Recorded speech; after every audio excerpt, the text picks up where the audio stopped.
7 years. That's how long it had been since I last drove down the old gravel road that wound through the valley like a lazy river. 7 years since I'd heard the wind sliding through the pines or watched the morning mist crawl down the ridge behind my cabin. When I left, this place was nothing but forest and silence. It was mine, wild, quiet, untouched. So when my truck rounded that final bend and I saw a shiny metal gate across the road, I thought I'd taken a wrong turn. The sign said Whispering Pines Homeowners Association. I just stared at it for a second, waiting for the punchline. But there wasn't one. The gravel had been paved. The trees had been cut back to make room for rows of identical beige houses. And the air, the clean mountain air I used to love, smelled faintly of asphalt and fertilizer. I slowed the truck and rolled my window down. Before I could even call out, a woman in a lavender blazer came marching down the driveway from the nearest house, waving a clipboard like a weapon. She was maybe mid-40s, hair pulled so tight it looked like she was permanently surprised. She stopped right in front of my hood. "Excuse me," she said, like I was a teenager trespassing on her lawn. "This road is private, HOA residents only." I blinked. "Ma'am, I think you're mistaken. I'm just headed up to my cabin at the end of this road." "There's no cabin at the end of this road," she said flatly. "That's restricted forest property. You'll need to turn around." I felt a little spark of irritation in my chest. Restricted forest property? I'd built that cabin myself 20 years ago. I could still remember hauling lumber up here in the back of a pickup that barely made it up the hill. I gave her a polite smile. "Actually, that's my cabin, been mine since before any of these houses were here." She tilted her head like a confused cat. "And you are?" "The owner," I said. She scribbled something on her clipboard, lips tight. "I'll need to verify that. No one has clearance beyond the gate without authorization." "Authorization?" I laughed. "Lady, I own the land." That was the moment she gave me the look, the kind that said she'd decided who I was before I'd even finished speaking. "Sir," she said in that careful, condescending tone, "I'm Karen. I'm the HOA president here, and I can assure you that this road is maintained exclusively for our residents. If you have business beyond the gate, you'll need to contact the board." The board, that word hit like a mosquito bite. Small, but annoying enough to ruin your whole night. I leaned out my window. "And who exactly told you that you could put a gate on my road?" She smiled, a slow, superior kind of smile that made me instantly regret asking. "Sir, we've had this community here for years. Perhaps you're confused about where your property begins." That was rich. I wasn't confused. I'd spent more days than I could count walking every inch of that valley, long before her community even had mailboxes. I could have argued. I could have shown her the old deed right there and ended the conversation. But something about her tone, the way she looked at me like I was just another outsider to be dealt with, it made me curious. I wanted to see just how far she'd go. So instead I said, "All right, I'll turn around." I reversed just enough to make it look like I was leaving, then parked the truck by the ditch. When she turned and strutted back toward her house, I waited a few minutes before unlocking the side trail, the one they hadn't discovered yet, and drove through the trees. The road was rough but familiar. The deeper I went, the quieter it got. When I finally broke through the last stand of pine, there it was, my cabin. A little weathered, a little lonely, but still standing like a stubborn old friend. I parked and stepped out. The ground smelled like rain and cedar. It felt like breathing again after holding my breath for 7 years. I sat on the porch steps, looking down at the valley below. There were rooftops now, dozens of them. The same kind of houses, lined up neat and perfect like they'd been printed on a 3D printer. And right at the edge, I could see Karen's house, bright white trim shining like a warning flag. That night, I lit a fire in the old stone pit and listened to the crickets. It should have felt like coming home. But something about those lights down the hill made my skin crawl. And just when I started to think maybe it would all blow over, maybe she'd realize her mistake and leave me be, I heard footsteps crunching through the leaves. I turned and saw a flashlight beam cutting through the trees, steady, deliberate, heading straight for me. A voice followed, sharp and self-assured. "Sir, I'm going to need you to come down to the gate." I smiled to myself. She really didn't waste time, did she? I didn't know it yet, but that was the first night of a war I never asked for, a war between one woman with a clipboard and one man who owned the land she was standing on. The next morning, I woke up to the sound of tires crunching on gravel and voices outside my cabin. I peeked through the blinds and saw her again, Karen, standing next to my truck with a man holding a camera. Both were staring at the cabin like they'd discovered a crime scene. I stepped out onto the porch, still half asleep. "Morning," I said. She didn't return the greeting. She just pointed at the truck. "This vehicle is not registered with Whispering Pines HOA," she said. "You're in violation of Section 5, Paragraph C." I stared at her, waiting for the punchline. There wasn't one. "That's my driveway," I said. She made a note on her clipboard. "You'll receive a fine in the mail." "For parking on my own property." She gave that same tight smile. "You're currently on HOA grounds. This area falls within our community boundaries." "Your boundaries?" I asked. "You mean my valley?" She sighed, clearly annoyed. "Sir, I'm not going to argue with you. This community has clear regulations. If you'd like to appeal the fine, you can attend our next board meeting." I looked past her at the man with the camera. "And who's he supposed to be?" "HOA compliance," she said. I couldn't help but laugh. Compliance, right. I walked back into the cabin, trying not to slam the door, but I heard the sound of her pen scratching another note. When I came out 10 minutes later, they were gone. In their place was a bright orange envelope taped to my front door. Inside was a single page with the words "Notice of Violation" printed across the top. It said I owed a $250 fine for unauthorized parking and unapproved exterior maintenance. Below that, in bold letters, "Failure to comply may result in further action by the HOA board." I stared at the paper for a long time, the absurdity sinking in. I had built this cabin with my own hands, every nail, every board, and now this woman thought she could fine me for existing on my own land. That's when I decided I wasn't going to let it slide. I walked down to the gate later that afternoon.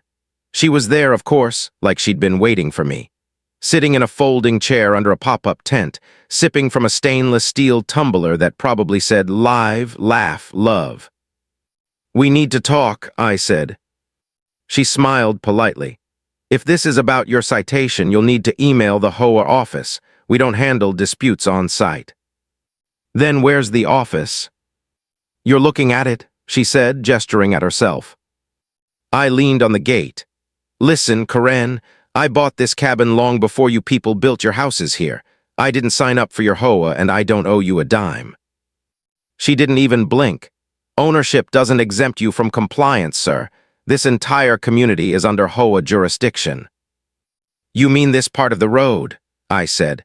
"Because the road and the land it's on belong to me." She raised an eyebrow. "Do you have documentation to prove that?" I laughed. "Oh, I have documentation. I just didn't think I'd need to show it to a stranger with a clipboard." Her expression hardened. "If you can't provide proof, then I suggest you stop making false claims. The board takes misinformation very seriously." The way she said it, calm, precise, almost rehearsed, made my jaw tighten. She'd dealt with people like me before, people who questioned her little empire. She was used to winning those arguments. But she wasn't dealing with one of her homeowners. She was dealing with the guy who owned the ground under her shiny new sidewalks. I didn't tell her that, though, not yet. Instead, I said, "Fine, I'll see you at your board meeting." Her eyes lit up. She liked that. She thought she'd pulled me into her game. "Perfect," she said. "Next Wednesday, 7 p.m. Clubhouse. Please dress appropriately." I smiled. "Oh, don't worry, I'll be there." As I drove back up the trail, I saw her watching me in the rearview mirror, arms crossed, chin high, completely sure of herself. That night, I sat on the porch sipping coffee while the sun went down behind the ridge. I tried to tell myself she'd calm down once she realized I wasn't part of her little kingdom. But deep down, I knew better. People like Karen didn't calm down. They doubled down. And I could feel it already. She wasn't just going to fine me for parking or paint colors. She was going to make it personal. As the last light faded from the sky, I heard the distant sound of car doors slamming somewhere in the valley. Voices, too, more of her compliance officers, maybe. I sat there, watching the lights flicker in the houses below, thinking about what kind of person builds an empire of rules in a place that was meant to be wild. And I realized something. Karen didn't just want order, she wanted control. And the only thing worse than someone who wants control is someone who thinks they already have it. By the third morning, I woke to a soft rustling outside my cabin. It wasn't wind, it was paper. I opened the door and found 3 bright yellow envelopes taped to the porch railing, fluttering like warning flags. Each one had that same letterhead, Whispering Pines Homeowners Association. I tore the first one open, violation notice, unapproved structure attached to residence. The second one said fire hazard, excessive wood storage. And the third, my personal favorite, accused me of creating a noise disturbance. The only thing that had made noise up here last night was the crickets. I stood there staring at them, the paper trembling in my hand, not from anger but disbelief. 3 citations in 24 hours. That had to be a record even for an HOA. I crumpled the papers and tossed them onto the porch table. A moment later, I heard footsteps coming up the trail. Sure enough, there she was, Karen, wearing her purple blazer again, clipboard in hand, sunglasses perched on her head like a crown. She walked like the ground was lucky to have her footsteps on it. "Good morning," she said in a tone that didn't mean it. "I hope you've had time to review your notices." "Yeah," I said. "I've reviewed them, and I've got to say you're really efficient at being wrong." Her lips tightened. "We take community standards seriously here. Your property doesn't meet visual guidelines. The swing, the woodpile, the shed, none of it's approved." "Approved by who?" I asked. "By the board." I pointed to the trees. "Lady, the only board that matters out here is the one holding up my porch." She didn't even crack a smile. She was serious, deadly serious. "If you want to avoid further fines, I suggest you attend the next board meeting. Refusal to comply could result in legal action." She turned and started walking down the trail again, talking into a little walkie-talkie clipped to her pocket. Her voice carried through the trees.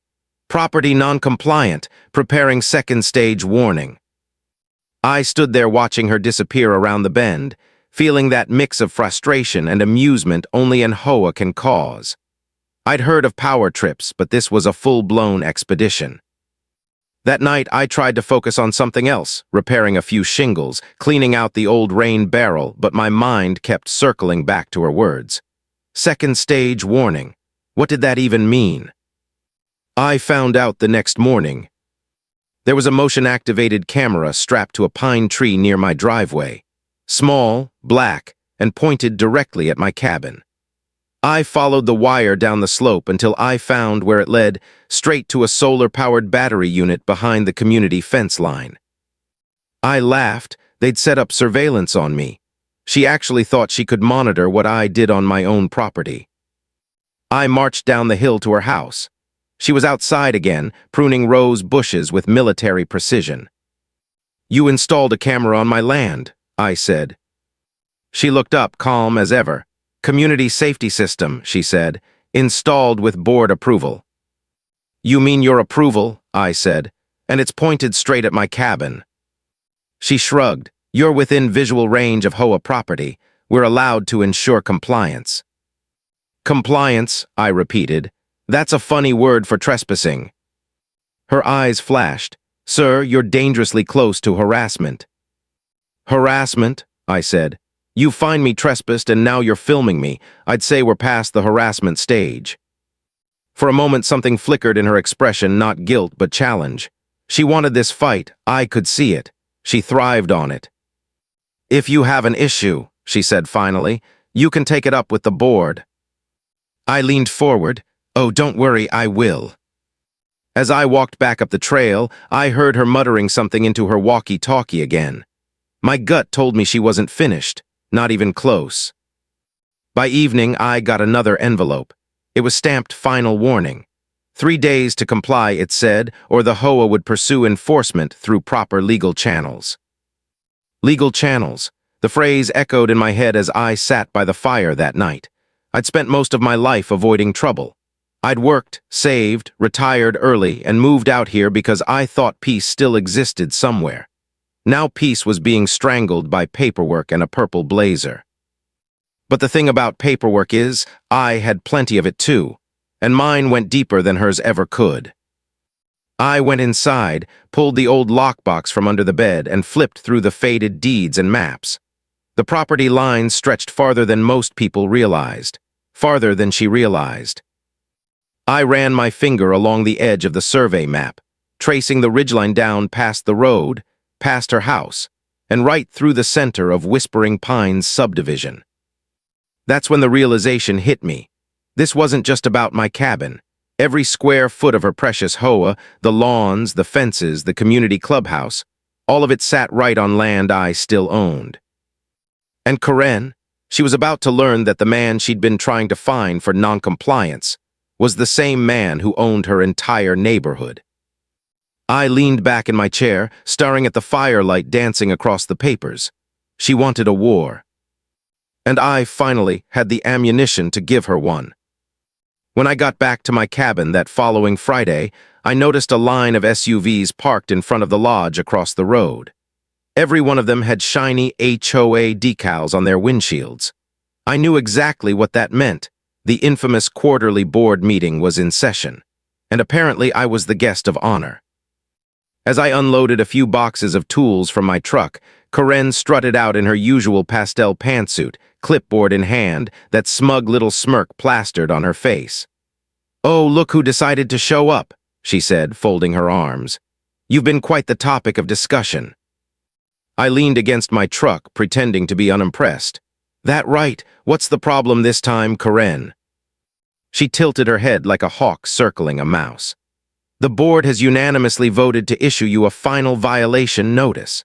You've refused to comply with our maintenance codes, and your unsightly old structure is lowering the property values for everyone in the valley." I almost laughed. My unsightly structure was a century-old cabin with oak beams older than her entire HOA. "Karen, that cabin's been here since before any of your cookie-cutter homes existed. You can't just decide it's against your little rule book." She clicked her tongue, waving the paper in my face. "We can and we have, and unless you take it down, we'll have no choice but to proceed legally." I took the paper, folded it neatly, and tucked it into my jacket pocket. "Fine, I'll come to your little meeting. Let's hear what the board has to say." Inside the lodge, it looked like a courtroom for amateurs. A row of homeowners sat in folding chairs, staring at me like I'd dragged mud across their white carpets. Karen sat in the center, flanked by 2 other board members, her husband, Greg, who looked like he hadn't smiled in a decade, and another woman with a permanent frown that could crack glass. Karen cleared her throat dramatically. "Let's begin. As everyone knows, Mr. Walker here refuses to comply with our standards. His property violates multiple aesthetic codes, the paint, the fencing, the lack of landscaping." I cut in, "You mean the trees?" She narrowed her eyes. "The overgrown wilderness, yes. It's unkempt and dangerous. The HOA guidelines require all lots to maintain a manicured appearance consistent with the community's vision." "Karen," I said, keeping my voice calm, "your vision doesn't apply to me. My cabin isn't part of your development. You can't enforce your rules on private land." A few people murmured, but Karen slammed her gavel on the table. Yes, she actually had a gavel. "Silence, please. Mr. Walker, the board has already consulted legal counsel. Your property falls within the boundary of the Lakeside Valley Association." I smiled faintly. "You sure about that?" Her face twitched. "Absolutely." "Well," I said, leaning forward, "that's going to be a problem, because according to the county registrar's map, that boundary stops about half a mile short of my fence line. You're standing on my property right now." The room went dead silent. Even Greg looked up from his phone. Karen blinked rapidly. That's ridiculous. I've reviewed those documents myself. I'm sure you have, I said, pulling a folded map from my jacket. But maybe you missed the fact that my grandfather bought the entire lower valley in 1962. I inherited it after he passed. That means this cabin, this road, and even part of that fancy clubhouse you're using belong to me. Gasps rippled through the room. One older man in the back whispered, "That can't be right." Karen's lips parted, but no sound came out. Her fingers trembled against the table. You're lying." I shrugged. "Tell you what, I'll make it easy. Why don't we call the county office in the morning? They'll confirm it. Until then, I suggest you don't issue any more fake fines." Karen looked like someone had pulled the floor out from under her. She shot a desperate glance at Greg, who gave a half-hearted shrug. I stood up, tucking the map back into my jacket. "Oh, and one more thing," I added. "If I find another HOA sign, notice, or trespasser on my land, I'll consider it a violation of my property rights. And trust me, I enforce my own rules." As I walked out, the air in that room could have been cut with a knife. For the first time, Karen didn't follow me. The next morning, I woke up to the sound of a car starting outside. Through the window, I saw Karen sitting in her SUV, phone pressed to her ear, looking pale. She must have made that call to the county office after all. I poured myself a coffee, stepped onto the porch, and watched her peel out of the driveway in a cloud of dust. Something told me that by the end of the day, she'd realize just how badly she'd messed up. And I couldn't wait to see her face when the truth finally sank in. By noon the next day, the valley was unusually quiet. No lawn mowers, no kids on bikes, not even the usual hum of Karen's golf cart doing her patrols. I sat on my porch sipping coffee, waiting for the storm I knew was coming. It came at exactly 12:47 p.m. A white county truck rumbled down the dirt road and stopped right in front of my cabin. Out stepped a man in khakis, a clean blue shirt, and the kind of sunburn that only government workers get. His name tag read M. Havorson, County Surveyor. "Mr. Walker," he called out, shading his eyes from the glare. "That's me," I said, setting my mug down. "Let me guess, Karen called you." He chuckled softly. "You could say that. She was very insistent, said you were illegally occupying HOA land." I smiled. "Figures, you want to see the deed." He nodded. I went inside, pulled out the thick leather folder my grandfather used to keep under the old writing desk, and handed it over. The man flipped through it, then unfolded a yellowing map that smelled faintly of cedar and age. After a few minutes of scanning and muttering, he looked up. "Well, this is interesting." "How interesting are we talking?" I asked. He pointed toward the valley beyond my porch. "According to this, and the county archives I cross-checked before coming here, your family owns everything from that ridge on the west side all the way to the creek behind the HOA clubhouse." I whistled low. "That's the whole lower valley." "Pretty much," he gave a slow grin. "So technically their clubhouse, that pool they're so proud of, and half their lake access, all built on your property." That was better than I'd imagined. I thanked him, and he said he'd be filing a full report by end of day. Right then, Karen's silver SUV came barreling down the road like she was late for a royal coronation. She parked halfway on the gravel, jumped out, and stormed toward us with her tablet clutched like a weapon. "Excuse me," she barked. "I need to speak with the county representative immediately." Havorson turned politely. "Good afternoon, ma'am. You must be Mrs. Reynolds from the Lakeside HOA." Her eyes flashed. "That's President Reynolds, and I don't understand what sort of nonsense this man is spreading. He's squatting on our community's property." The surveyor kept his calm, flipping open his clipboard. "Actually, Mrs. Reynolds, I've reviewed both property maps. Your HOA boundary stops roughly 400 yards short of this cabin. Everything beyond that point, including part of the clubhouse lot, is privately owned by Mr. Walker." Karen froze. "That can't be right. We have easements agreements." "Not according to county records," Havorson interrupted gently. It looks like the development company never finalized those filings before your HOA took over management. In other words, you've been operating on private land for years." Her mouth opened and closed, but no words came out. I couldn't help it, I laughed. "So let me get this straight," I said.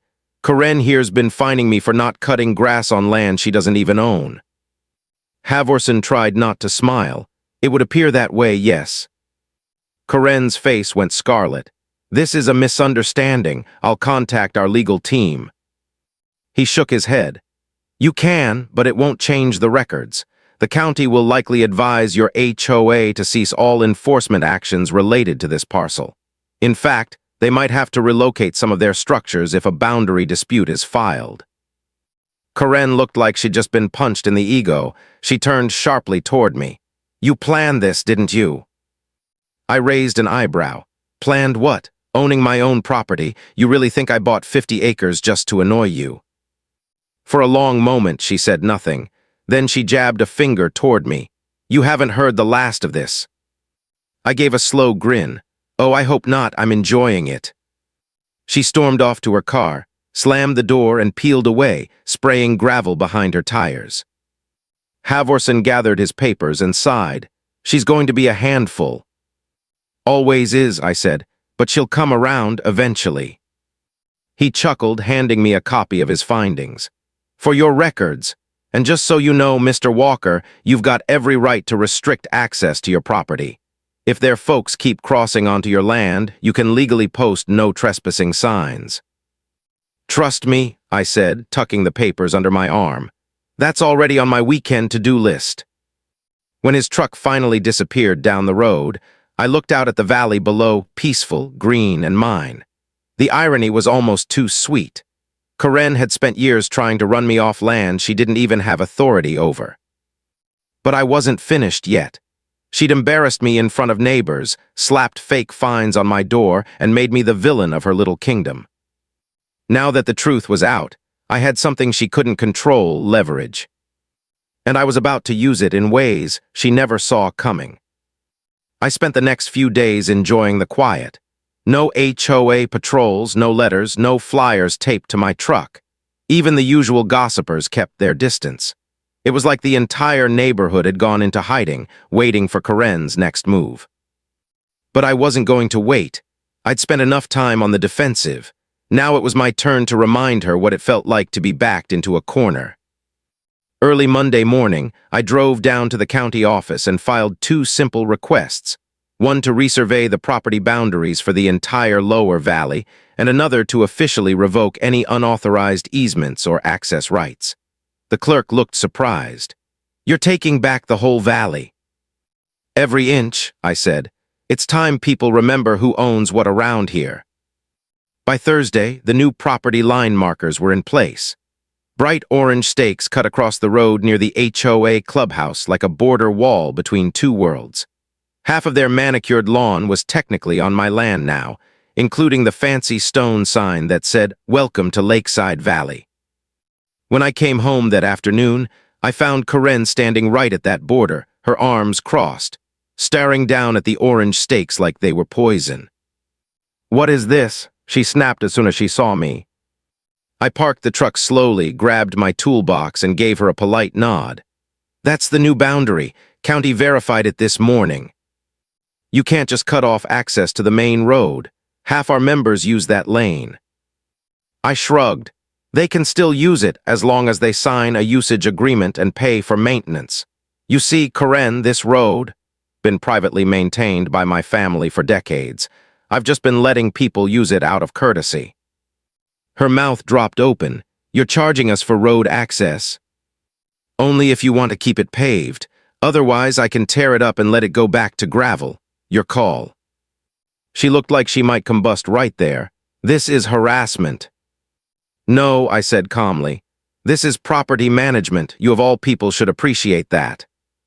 She spun on her heel and stormed back toward her SUV, muttering something about calling a lawyer. I just smiled and got to work on the sign. See, I had plans for that sign. It was a massive stone slab with the HOA's name etched in gold lettering. the kind of monument Karen loved to brag about during her little speeches. I called a local stonemason I knew and had him carefully chip out the words Lakeside Valley HOA. In their place, we carved, "Welcome to Walker Valley." When Karen saw it the next morning, she almost fainted. "You can't do that, that's vandalism." I handed her a printed deed record. "Actually, that's legal branding. You built the sign on my land, remember? That makes it mine." Her face turned beet red. "You're out of your mind." "Maybe," I said, "but I'm also out of your jurisdiction." For the first time since I'd known her, she didn't have a comeback. She just stood there, jaw trembling, eyes darting between the new sign and me. Then she got in her car and drove off without another word. That evening I sat on my porch watching the sunset wash the valley in gold. For years, I'd kept my distance, let the HOA play their games, ignored their little power trips. But seeing that new sign standing tall, it felt like balance had finally been restored. Except something told me Karen wasn't finished. And I was right. Around midnight, I woke up to the sound of tires crunching on gravel. I peeked through the window, 2 SUVs, headlights off, rolling quietly toward the cabin. My first thought was that maybe the HOA had called in some kind of security check. Then I saw Karen step out with a flashlight, followed by her husband and another board member. I slipped on my boots and stepped out onto the porch before they could get any closer. "Evening," I called out. "You folks out for a midnight stroll?" Karen froze like a kid caught sneaking cookies. "We're conducting an inspection," she said quickly. "We received a complaint about unauthorized construction." I laughed. "At midnight?" She hesitated, realizing how ridiculous it sounded. "We have the right to inspect any property within the lakeside community." I pointed toward the new sign at the end of the road, faintly glowing in the moonlight. "Read that again, Karen. You're in Walker Valley now, and unless you've got a warrant, I'd suggest you turn those SUVs around." Her husband muttered something under his breath, tugging at her arm. For a second, I thought she might actually push forward, but then she saw the red boundary markers glinting under her headlights. Without another word, she turned, climbed back into her SUV, and drove off. As the taillights disappeared, I couldn't help but smile. The queen of the HOA had just been kicked out of her own kingdom. And I knew by the look on her face, this war wasn't over. It was only beginning. I should have known Karen wouldn't quit that easily. People like her don't lose, they just change tactics. For the next week, I noticed cars slowing near my cabin, people whispering, someone even flying a little drone overhead. It wasn't subtle. The HOA was snooping. But I let them, because the more rope Karen had, the harder she'd hang herself with it. It all came to a head the following Saturday. I was replacing a section of fencing near the stream when I heard tires grinding on gravel. I looked up to see Karen's silver SUV again, followed by a pickup truck full of hired landscapers. She got out, sunglasses on, voice sharp as a knife. "You've had your fun, Mr. Walker, but the board decided to reclaim community property. These workers are here to remove the illegal structures you've put up." I set down my hammer. "Illegal? You mean my fence on my land?" She didn't even flinch. "You're obstructing the community trail that runs along this creek." I crossed my arms. "There's no community trail here, that's private, you're trespassing." Karen waved to the crew. "Gentlemen, proceed." That was it. I stepped in front of them. "You touch that fence, and I'll have the sheriff here in 5 minutes. Karen sneered. "Go ahead, he's one of our members." I smiled thinly. "Not for long." I pulled out my phone and called the county sheriff's office. The dispatcher recognized my name immediately. Apparently, Havorson's report had made some waves. "Don't worry, Mr. Walker," she said. "We'll send someone right out." Karen rolled her eyes. "Oh, please, you're bluffing." 10 minutes later, the sound of sirens echoed through the valley. A black and white SUV rolled up, lights flashing. Out stepped Sheriff Miller, a tall, broad man with a reputation for not suffering fools. Karen's confident smirk faded. "Sheriff, thank goodness you're here. This man is blocking public access." Miller held up a hand. "Ma'am, stop right there," He turned to me. "Morning, Walker, you the one who called?" "Yeah, HOA trespassing again, trying to tear down my fence." He nodded and turned back to Karen. "Mrs. Reynolds, I read that county report myself. This property's not under HOA jurisdiction. You're trespassing on private land." Karen's mouth opened like she was about to argue, but Miller wasn't done. "I also got a call from the county attorney. Seems your association's been sending out illegal violation notices to homeowners outside your boundary." Her sunglasses slipped down her nose. "Illegal? That's absurd. We were enforcing our covenants." He crossed his arms. "On land that's not yours, that's called harassment, ma'am." Her voice wavered. "You can't be serious. We were just trying to maintain order." "Order?" he said, stepping closer. "You brought a landscaping crew to destroy a man's fence without a court order. That's destruction of property. You want me to press charges?" The landscapers froze, looking terrified. Karen's husband muttered, "Karen, maybe we should leave." But she was too far gone. "This is an outrage. We have every right to." The sheriff cut her off. "You have the right to get off his land now." For a moment, nobody moved. Then Karen's face twisted into something between fury and disbelief. "You'll regret this," she hissed, pointing at me. "I'll take this to the state board. You'll both lose your jobs." Miller smirked. "Good luck with that." The sheriff's SUV followed her all the way to the main road, just to make sure she actually left. When the dust finally settled, I leaned on the fence post, shaking my head. "You believe that woman?" Miller chuckled. "She's lucky I didn't book her, but something tells me she'll dig her own hole soon enough." He was right.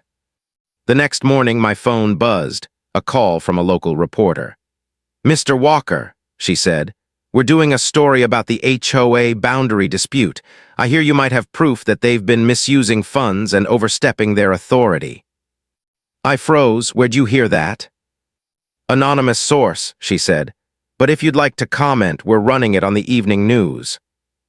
I almost laughed out loud.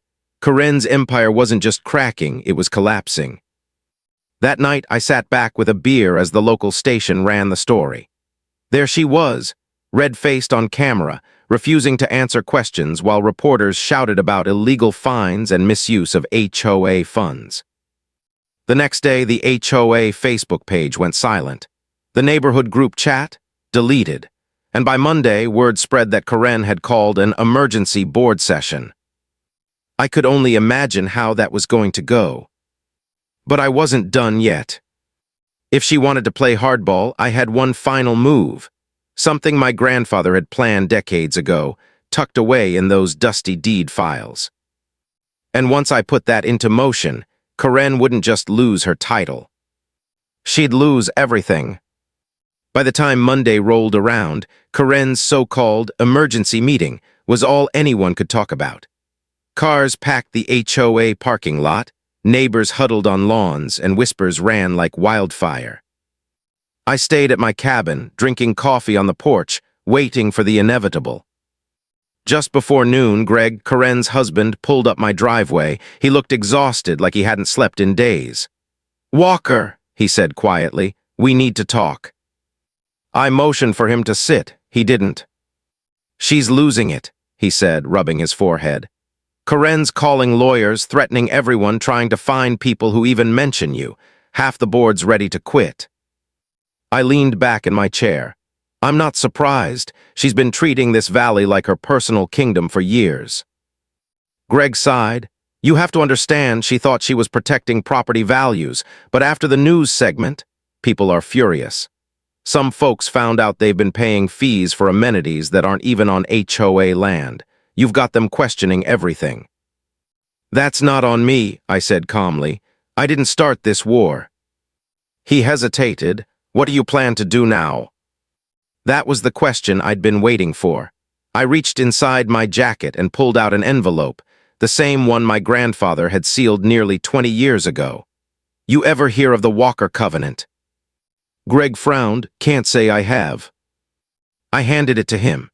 Inside was a document written in crisp legal language, signed and notarized long before the HOA even existed. It stated that the Walker family retained full water rights, road control, and structural authority for all properties built on the valley floor. In simple terms, the HOA's entire infrastructure existed because my grandfather allowed it. Greg's eyes widened as he read. This overrides the association's charter. Exactly, I said. And since they never renewed the covenant, it's expired, meaning I can revoke access at any time. He looked at me half in shock, half in disbelief.